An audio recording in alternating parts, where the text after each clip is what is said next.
बिलापको पुस्तक अध्याय 1। सियोनको उजाड र दुःख। मानिसहरूले भरिएको सहर अब कस्तो सुनसान भयो। त्यो त एक विधवा जस्तो भएको छ, जो एकपल्ट जाति जातिहरूमा महान र प्रदेशहरूमा राजकुमारी जस्तै थियो। अब त्यो दासत्वमा परेको सहर भएको छ। रातभरि त्यो धुरुधुरु रुन्छ, त्यसका गालामा आँसु बगिरहन्छ। त्यसका सबै प्रियहरूमध्ये त्यसलाई सान्त्वना दिने कोही पनि छैन। त्यसका सबै मित्रहरूले त्यसलाई धोका दिएका छन् र तिनीहरू त्यसका बैरीहरू बनेका छन्। दुःख र कठोर दासत्वपछि यहुदा प्रवास लगियो। अब त्यो अन्य जातिहरूका बीचमा रहन्छ। त्यसले कुनै विश्रामको स्थान पाउँदैन। त्यसलाई खेदो गर्नेहरू सबैले दुःखको बीचमा त्यसलाई पक्रेका छन्। सियोन जाने बाटोहरूले बिलाप गरिरहेका छन्, किनभने ठहराएका चाडहरूमा कोही पनि आउँदैनन्। त्यसका सबै मूल ढोकाहरू उजाड छन्, त्यसका पुजारीहरू सुस्केर मार्दछन्। त्यसका कुमारीहरू दुखित छन् अनि त्यो कठोर वेदनामा छ।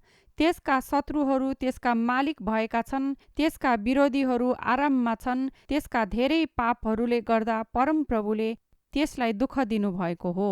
त्यसका बालकहरू शत्रुहरूका अघि कैदमा लगिएका छन्। सियोनकी छोरीबाट त्यसका सबै गौरव गइहालेका छन्। त्यसका राजकुमारहरू खर्क नपाउने मृगहरू जस्तै छन्। तिनीहरू दुर्बल भएर खेद्नेहरूका अघि अघि भागेका छन्। यरुशलेमले आफ्ना दुःख र सङ्कष्टका दिनमा उहिले भएका आफ्ना सबै बहुमूल्य कुराहरूको सम्झना गर्छ। जब त्यसका मानिसहरू शत्रुहरूका हातमा परे, त्यसलाई सहायता गर्ने कोही पनि थिएन। त्यसका शत्रुहरूले त्यसलाई हेरे र त्यसको विनाशमा ठट्टा गरे। यरुशलेमले घोर पाप गर्यो, यसैले त्यो अशुद्ध भएको छ। त्यसलाई मान गर्ने सबैले त्यसलाई तुच्छ ठान्दछ, किनभने तिनीहरूले त्यसको नग्नता देखेका छन्। त्यो आफै सुस्केर मार्छ र मुख फर्काउँछ। त्यसको अशुद्धपना त्यसको फरियामा टाँसियो। त्यसले आफ्नो आउने दुर्दिनलाई सम्झेन। त्यसको पतन भयङ्कर थियो। त्यसलाई सान्त्वना दिने कोही थिएन। हे परमप्रभु, मेरो कष्टलाई हेर्नुहोस्, किनभने शत्रु विजयी भएको छ। त्यसका सबै धन खोज्न शत्रुले आफ्नो हात हालेको छ, जसलाई तपाईँले आफ्नो सभामा पस्न मनाही गर्नुभएको थियो। तिनै अन्य जातिहरू त्यसको पवित्र स्थानमा पसेको त्यसले देख्यो। त्यसका सबै मानिसहरू सुस्केर मार्दै अन्नको खोजीमा छन्। आफ्नो प्राण बचाउनलाई तिनीहरू खानेकुरासित आफ्ना धन सम्पत्ति सार्दछन्। हे परमप्रभु, हेर्नुहोस् र विचार गर्नुहोस्, किनभने म तुच्छ गनिएको छु। यताबाट भएर जाने तिमीहरू सबै, के तिमीहरूलाई त्यसको केही वास्ता छैन? चारैतिर हेर र विचार गर। आफ्नो भयानक क्रोधको दिनमा परमप्रभुले मलाई दिनुभएको कष्ट जस्तै अरू कुनै पीडा छ र? उहाँले उच्चबाट आगो झारिदिनुभयो, त्यो मेरो हड्डीभित्र पठाउनुभयो। उहाँले मेरा खुट्टाको लागि जाल फिजाउनुभयो र मलाई फर्काउनुभयो। उहाँले मलाई उजाड पारेर दिनभरि नै निर्बल राख्नुभयो।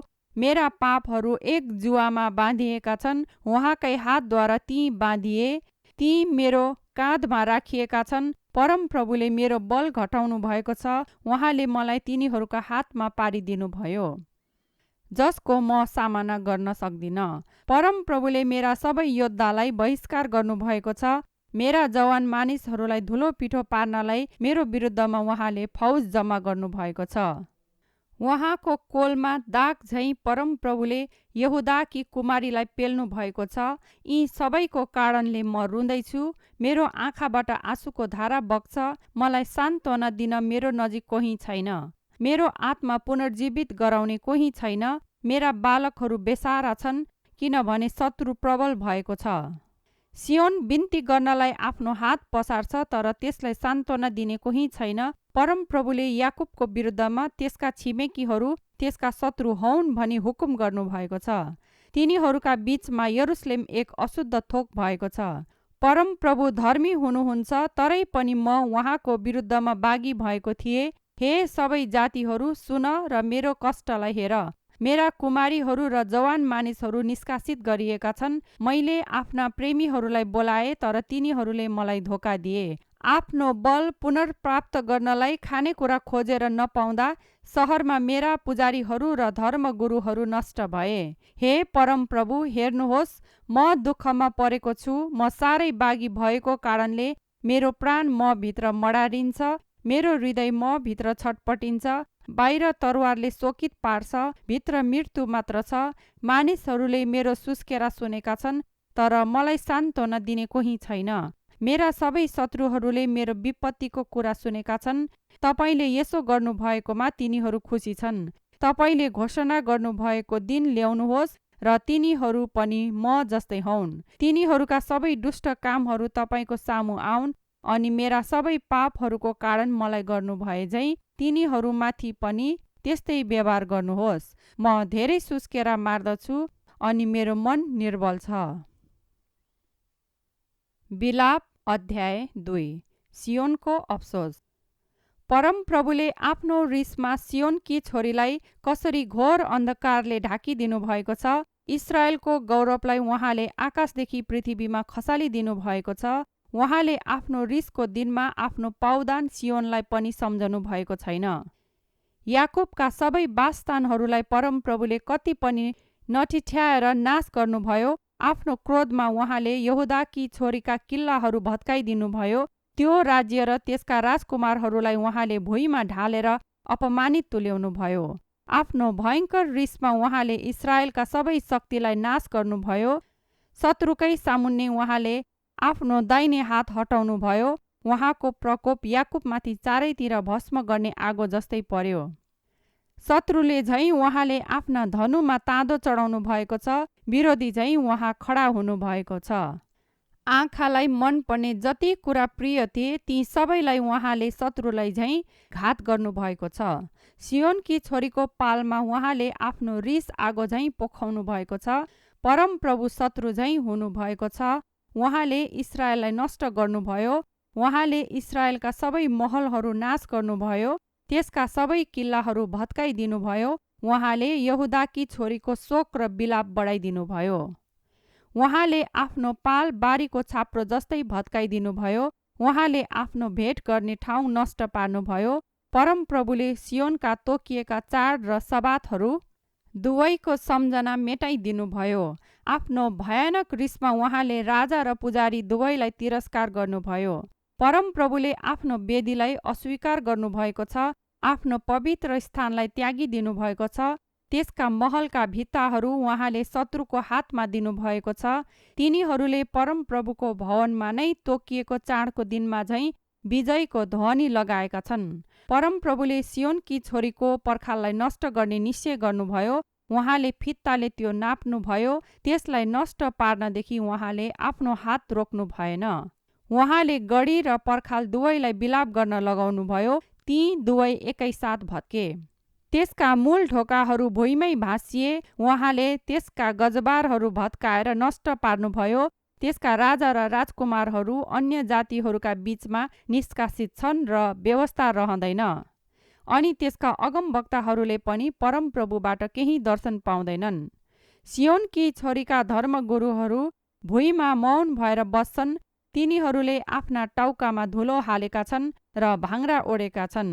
यरुसलेमका कुमारीहरूले आफ्ना शिर भुइँसम्मै निहुराएका छन्। रोदनको आँसुले मेरो आँखा टटाइसक्यो। मेरो प्राण म भित्रै मडारिन्छ।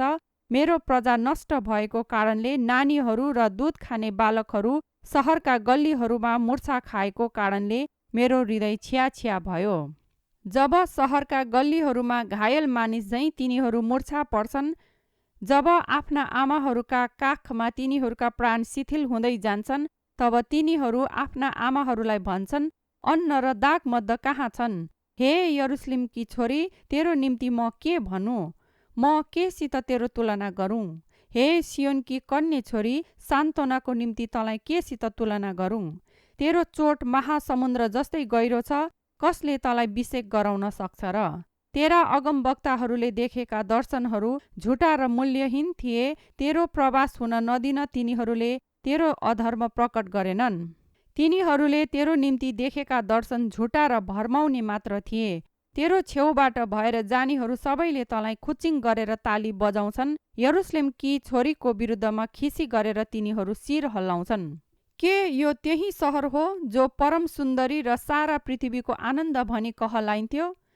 तेरा सबै शत्रुहरू तँलाई मुख खोलेर गिल्ला गर्दछन्। तिनीहरूले तँलाई दारा किटेर भन्छन्, हामीले त्यसलाई नष्ट पार्यौं। आहा, यही दिन हेर्नलाई हामी पर्खिरहेका थियौं। हामीले बाँचेर यो हेर्न पायौं। परम प्रभुले जे योजना गर्नुभएको थियो, उहिले उहाँले जे घोषणा गर्नुभएको थियो, त्यही वचन उहाँले पूरा गर्नुभयो। दया बिना उहाँले तँलाई पल्टाइदिनुभयो। उहाँले शत्रुलाई त माथि आनन्दित तुल्याउनुभयो र तेरा बैरीहरूको शक्ति प्रबल पार्नुभयो। मानिसहरूका हृदय परम प्रभुलाई पुकार्छन्। हे सियोनकी छोरीको पर्खाल, तेरो आँसु नदी जस्तै रात दिन बगा। कति पनि विश्राम नले, तेरो आँखालाई आराम नदे। हरेक पहरको सुरुमा राति उठेर करा। परम प्रभुको उपस्थितिमा नै तेरो हृदय पानी झैँ पोखा। गल्लीका मोडमा भोकले मुर्छा खाने आफ्ना बालकहरूका प्राणको निम्ति आफ्नो हात उहाँतिर उठा। हेर्नुहोस्, हे परम प्रभु, र विचार गर्नुहोस्, कसलाई तपाईँले यस्तो दुःख दिनुभएको छ? के स्त्रीहरूले आफ्नै गर्भका फल आफूले जन्माएका बालकहरूलाई खाउन्? के पुजारीहरू र अगमवक्ताहरू परम प्रभुको पवित्र स्थानमा मारिउन्? गल्ली गल्लीका धुलामा बुढा र जवानहरू सोत्तर पर्छन्। मेरा कुमारीहरू र जवान मानिसहरू तरवारले ढालिएका छन्। आफ्नो रिसको दिनमा तपाईँले तिनीहरूलाई मार्नु भएको छ, नटिठ्याइकन मार्नु भएको छ। चाडमा मानिसहरू भेला भए झैँ तपाईँले मेरा शत्रुहरूलाई मेरा चारैतिरबाट जम्मा गर्नुभयो। परम प्रभुको रिसको दिनमा न त कोही उम्कन पायो, न कोही बाँच्यो। मैले हुर्काएर बढाएकाहरूलाई मेरो शत्रुले नाश गरिदिएको छ। बिलाप अध्याय 3। सियोनको आशा। उहाँको क्रोधको लाठोको दुःख देख्ने मानिस म नै हुँ। उहाँले मलाई खेद्नुभयो र उज्यालो भन्दा बरु अन्ध्यारोमा हिँड्न लगाउनु भएको छ। वास्तवमा उहाँले आफ्नो हात घरिघरि र दिनभरि नै मेरो विरुद्धमा उठाउनु भएको छ। उहाँले मेरो मासु र छाला गलाइदिनु भएको छ र मेरो हड्डीहरू भाँचिदिनु भएको छ। दुःख र कष्टद्वारा उहाँले मलाई घेरेर थुन्नु भएको छ। धेरै दिनदेखि मरेको मुर्दा झैँ उहाँले मलाई अन्ध्यारो ठाउँमा हालिदिनु भएको छ। उम्कन नसकोस् भनी उहाँले मेरा चारैतिर पर्खाल उठाउनु भएको छ। उहाँले मलाई गरुङ्गो साङ्लाले बाँध्नु भएको छ। सहायताको लागि म चिच्याएर कराउँदछु, तापनि उहाँ मेरो प्रार्थनालाई इन्कार गर्नुहुन्छ। ढुङ्गाका ढिकाहरूले उहाँले मेरो बाटो थुनिदिनु भएको छ। उहाँले मेरो बाटो बाङ्गो टेढो बनाइदिनु भएको छ। आक्रमण गर्नलाई ढुकिरहने भालु र लुकिरहने सिंह जस्तै उहाँले मलाई बाटोदेखि तर्काइलानुभयो र फहराएर छिया पार्नुभयो। उहाँले मलाई सहाराहीन तुल्याउनुभयो। उहाँले आफ्नो धनुमा ताँदो चढाउनुभयो र मलाई नै काँडाको तारो बनाउनुभयो। आफ्नो ठोक्राका काँडहरूले उहाँले मेरो मुटु छेडिदिनुभयो। मेरा सबै मानिसहरूका हाँसोको पात्र म बनेको छु र दिनभरि नै तिनीहरूका ठट्टाको गीत बनेको छु। उहाँले मलाई तितो जडीबुटी भरिदिनुभयो र पित्त खुवाइदिनुभयो। उहाँले रोडा खुवाएर मेरो दाँत भाँचिदिनुभयो र मलाई धुलोमा कुल्ची मिल्ची गर्नुभयो। शान्ति मेरो जीवनबाट दूर भएको छ। कल्याण के हो सो मैले बिर्सेको छु। यसैले म भन्छु, मेरो सान नष्ट भयो। परम प्रभुबाट गरेको आशा पनि टुट्यो। तितोपन र पित्त मेरो दुःख र फिरन्तेपनलाई सम्झन्छु। म निरन्तर तिनलाई सम्झिरहन्छु र मेरो प्राण म भित्र हताश भएको छ। तर म यो स्मरण गर्दछु, यसैले मलाई आशा दिन्छ। परम प्रभुको महान प्रेमले गर्दा हामी भस्म भएका छैनौँ। उहाँका कृपाको अन्त कहिल्यै हुँदैन। हरेक बिहान उहाँको कृपा नयाँ हुन्छ। तपाईँको विश्वस्तता महान छ। मेरो प्राणले भन्छ, परम प्रभु नै मेरो सर्वस्व हुनुहुन्छ। यसै कारण म धैर्य साथ उहाँको प्रतीक्षा गरिरहन्छु। परम प्रभुको बाटो हेर्ने, उहाँलाई खोज्नेहरूप्रति परम प्रभु कृपालु हुनुहुन्छ। चुपचापसँग परम प्रभुका उद्धारको बाटो हेर्नु असल हुन्छ। आफ्नो युवावस्थामा नै जुवा बोक्नु मानिसलाई असल हुन्छ। परम प्रभुले यो त्यसमाथि राख्नु भएकोले त्यो एक्लै शान्त बसोस्। त्यसले आफ्नो मुखले भुइँ छोओस्, यसरी अझै आशा होस्। आफ्नो गाला हिर्काउनेपट्टि नै त्यसले त्यो फर्काइदियोस् र गिल्ला सहँदै रहोस्। किनभने परम प्रभुले मानिसहरूलाई सधैँको निम्ति फाल्नुहुन्न। उहाँले दुःख ल्याउनु भए तापनि आफ्नो कृपा देखाउनुहुनेछ। उहाँको कहिल्यै नथामिने प्रेम अति महान छ, किनभने उहाँले मानिसका सन्तानलाई स्वेच्छाले दुःख दिनुहुन्न। देशका सबै कैदीहरूलाई खुट्टाले दल्ने, सर्वोच्च परमेश्वरको सामुन्ने कुनै मानिसको हक मिच्ने, कुनै मानिसलाई इन्साफदेखि वञ्चित गर्ने जस्ता कुराहरूलाई परमप्रभु हेर्न सक्नुहुन्न।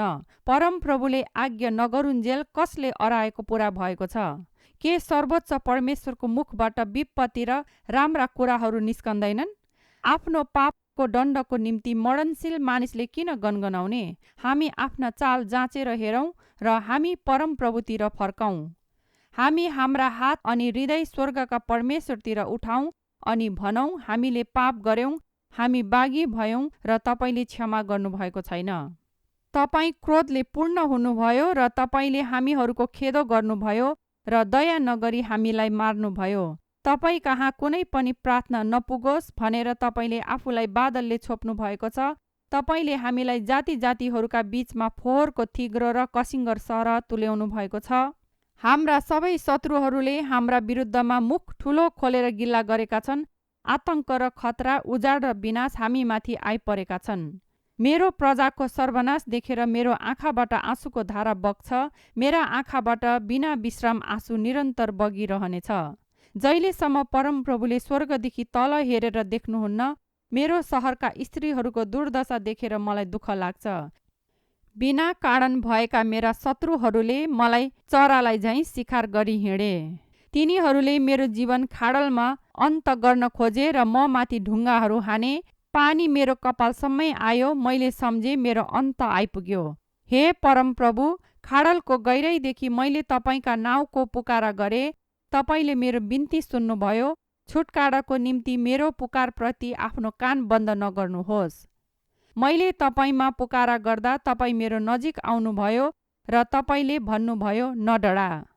हे परमप्रभु, मेरो पक्षमा लडेर तपाईँले मेरो प्राण बचाउनुभयो। हे परमप्रभु, म माथि गरिएको अत्याचार तपाईँले देख्नु भएको छ। मेरो न्याय गरिदिनुहोस्। तिनीहरूको बदलाको गहिराई मेरो विरुद्धमा गरिएका तिनीहरूका सबै युक्ति तपाईँले देख्नु भएको छ। हे परमप्रभु, तिनीहरूले गरेका निन्दा मेरो विरुद्धमा रचेका तिनीहरूका सबै युक्ति तपाईँले सुन्नु भएको छ। जुन मेरा विरोधीहरूले दिनभरि मेरो विरुद्धमा काने खुसी गरेका र भनेका छन्, तिनीहरूलाई हेर्नुहोस्, उड्दा र बस्दा पनि तिनीहरू आफ्ना गीतमा मेरो ठट्टा गर्छन्। हे परमप्रभु, तिनीहरूका हातले गरेका काम अनुसार तिनीहरूलाई उचित दण्ड दिनुहोस्। तिनीहरूका हृदय छोपिदिनुहोस् र तपाईँको श्राप तिनीहरूमाथि परोस्। तपाईँले तिनीहरूलाई आफ्नो रिसमा खेद्नुहोस् र परमप्रभुको स्वर्गमुनिबाट तिनीहरूलाई नाश गर्नुहोस्। बिलाप अध्याय 4। सियोनको दण्ड। सुनले आफ्नो चमक पुरा हरायो, निखुर सुन फिक्का भयो। पवित्र मणिहरू प्रत्येक मूल बाटोको शिरमा छरिएका छन्। कञ्चन सुन जस्तै सियोनका बहुमूल्य छोराहरू अहिले पुरै कुनै कुमालेका हातले बनाएका माटोका भाँडाहरू जस्तै गनिएका छन्। स्यालका माउहरूले पनि आफ्ना थुन निकालेर आफ्ना बच्चाहरूलाई चुस्न दिन्छन्, तर मेरा प्रजा त मरुभूमिका शुतुरमुर्गहरू जस्तै भएका छन्। दुध खाने बालकको जिब्रो तिर्खाले तालुमा टाँसिन्छ। केटाकेटीहरू खानेकुरा माग्दछन्, तर कसैले तिनीहरूलाई केही दिँदैनन्। मिठा मिठा खानेहरू अब गल्ली गल्लीमा कङ्गाल भएका छन्। बैजनी वस्त्र लाएर बढेकाहरू धुरानमा बसिरहन्छन्। मेरा प्रजाको दण्ड सदोमको भन्दा ठुलो छ, जो कसैको सहायताको हात बिनै क्षणभरमै फ्याँकियो। त्यसका युवराजहरू हिउँभन्दा सफा र दुधभन्दा सेता थिए। तिनीहरूका शरीर मानिकभन्दा राता थिए। तिनीहरूको रूप नीरहरू जस्ता थिए। अब तिनीहरूको रूप मोसोभन्दा कालो भयो। तिनीहरू गल्लीहरूमा पनि चिनिएका छैनन्। तिनीहरूको छाला हड्डीमा टाँसिएको छ, काठ झै त्यो सुक्खा भएको छ। भोकले मर्नेहरू भन्दा तरवारले मर्नेहरू सौभाग्यशाली हुन्छन्। जमिनका फलको अभावले तिनीहरू भोकाएर सुक्दै जान्छन्। कोमल हृदयका स्त्रीहरूले आफ्नै हातले आफ्ना बालकहरूलाई पकाए।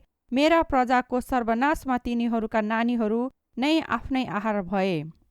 परमप्रभुले आफ्नो क्रोध पुरै देखाउनुभयो। उहाँले आफ्नो ज्वलन्त रिस पोखाउनुभयो। उहाँले सियोनमा आगो सल्काउनुभयो, त्यसले गर्दा त्यसका जगहरू भस्म पारिए। कुनै शत्रु यरुशलेमका मूल ढोकाहरूबाट पस्छन् भनी पृथ्वीका कुनै राजा वा संसारको कुनै मानिसले पनि चिताएका थिएनन्। यो चाहिँ त्यसका अगमवक्ताहरूका पाप र त्यसका पुजारीहरूका अधर्मले भएको हो। तिनीहरूले सहरकै बीचमा धर्मीहरूको रगत बगाए। अहिले तिनीहरू गल्ली गल्लीमा अन्धाहरू झैँ छामछाम छुमछुम गर्दै डुलिरहन्छन्। तिनीहरू रगतले बिटुला भएका छन्, यतिसम्म कि तिनीहरूका लुगा कसैले छुनलाई साहस गर्दैनन्।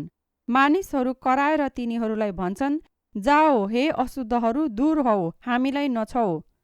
जब तिनीहरू भगुवा र फिरन्ता भए, जाति जातिका मानिसहरूले भने, अब तिनीहरू हामीसित यहाँ बस्न सक्ने छैनन्। परमप्रभुले आफैले नै तिनीहरूलाई तितरबितर पार्नु भएको छ। उहाँले अब फेरि कहिल्यै तिनीहरूको वास्ता गर्नुहुने छैन। पुजारीहरूलाई आदर देखाइएको छैन अनि न धर्मगुरुहरूमाथि केही निगाह गरिएको छ। सहायताको लागि व्यर्थै बाटो हेर्दा आँखा टट्टाए। आफ्नो गढबाट हामीले एउटा जातिको बाटो हेरी बस्यौँ, जसले हामीलाई बचाउन सकेन। मानिसहरू हाम्रो हरेक पाइलाको पछि लागे र हामी हाम्रा बाटामा हिँड्न सकेनौँ। हाम्रो अन्त्य नजिक थियो, हाम्रा दिनहरू खत्तम भइसकेका थिए, किनभने हाम्रो अन्त्य आइसकेको थियो। हामीलाई खेद्नेहरू आकाशका चिलहरू भन्दा पनि छिटा थिए। तिनीहरूले पहाडहरूमा हामीलाई खेदे, उजाड स्थानमा तिनीहरूले हामीलाई ढुकी बसे। परमप्रभुका अभिषिक्त हाम्रा प्राणधार तिनीहरूका पासोमा परे। उहाँकै रक्षामा अन्य जातिहरूका बीचमा सुरक्षित रहनेछौँ भनी हामीले ठानेका थियौँ। हे उजमा बस्ने एदोमकी छोरी, रमा, तर त्यो कचौरा तँलाई पनि दिइनेछ, त मात्तिनेछस् र नाङ्गो पारिनेछस्। हे सियोनकी छोरी, तेरो अधर्मको दण्ड समाप्त हुनेछ। उहाँले तेरो निकालाबासको समय लम्ब्याउनु हुने छैन। तर हे एदोमकी छोरी, तेरो अधर्मको दण्ड उहाँले तँलाई दिनुहुनेछ। उहाँले तेरा पापहरू प्रकट गर्नुहुनेछ। विलाप अध्याय 5। कृपाको निम्ति प्रार्थना। हे परमप्रभु, हामीमाथि के भएको हो स्मरण गर्नुहोस्। हाम्रो अपमान हेर्नुहोस्। हाम्रा पैतृक धन पराईहरूका भए, हाम्रा घर विदेशीहरूका भए। हामी टुहुरा टुहुरी र प्रीतरहीन भएका छौँ। हाम्रा आमाहरू विधवा जस्ता भएका छन्। हामीले आफ्नै पानी पनि किनेर खानुपर्छ, आफ्नै दौरा पनि किनेर लिनुपर्छ। हामीलाई खेद्नेहरू हाम्रा पाइलामै छन्। हामी थकित छौँ अनि विश्राम छैन। आवश्यक रोटीको निम्ति हामीले आफैलाई मिस्र र असुरमा सुम्पिदियौँ। हाम्रा पिता पुर्खाहरूले पाप गरे र अब उनीहरू छैनन् अनि हामी उनीहरूका अधर्मको फल भोग्दैछौँ। कमाराहरू हामीमाथि शासन गर्छन्। हामीलाई तिनीहरूका हातबाट छुटाउने कोही पनि छैन। उजाड स्थानमा भएको तरवारले गर्दा हामीले आफ्ना प्राणलाई खतरामा राखेर पनि रोटी ल्याउनु पर्छ। भोकले गर्दा हाम्रो छाला चुलो झैँ तातिएको छ। सियोनमा स्त्रीहरू र यहुदाका सहरहरूमा कन्या केटीहरू भ्रष्ट पारिएका छन्। शासकहरू आफ्ना हातबाट झुन्ड्याइएका छन्। धर्मगुरुहरूलाई केही सम्मान देखाइएको छैन। जवान मानिसहरूले परिश्रम साथ जाँतो पिद्नु पर्दछ। ठिटाहरू दाउराको भारीले थिचिएर लडबडाउँदै हिँड्छन्। बुढाहरू सहरमा मूल ढोकामा जम्मा हुन छोडेका छन्। जवान मानिसहरूले सङ्गीत छोडिदिएका छन्। हाम्रा मनबाट आनन्द हटेको छ। हाम्रो नाच शोकमा परिवर्तन भएको छ। हाम्रो शिरबाट मुकुट खसेको छ। हामीलाई धिक्कार, किनभने हामीले पाप गरेका छौँ। यसै कारण हाम्रो हृदय निर्बल भएको छ। यिनै कामको कारण हाम्रा आँखा धमलिएका छन्। सियोन पर्वत उजाड भएको छ। स्यालहरू त्यसमा घुमी हिँड्छन्। हे परमप्रभु, तपाईँ सदा सर्वदै शासन गर्नुहुन्छ। तपाईँको सिंहासन पुस्तौँसम्म रहिरहन्छ। तपाईँले किन हामीलाई सधैँ भुल्नुहुन्छ? तपाईँले किन यति धेरै समयसम्म हामीलाई त्याग्नुहुन्छ? हे परमप्रभु, हामीलाई आफूतिर फर्काउनुहोस् र हामी फर्कियौँ। हाम्रा दिन तादीका दिन झैँ बनाइदिनुहोस्। यदि तपाईँले हामीलाई बिल्कुलै इन्कार गर्नुभएको छैन र सम्झन नसक्ने गरी रिसाउनु भएको छैन भने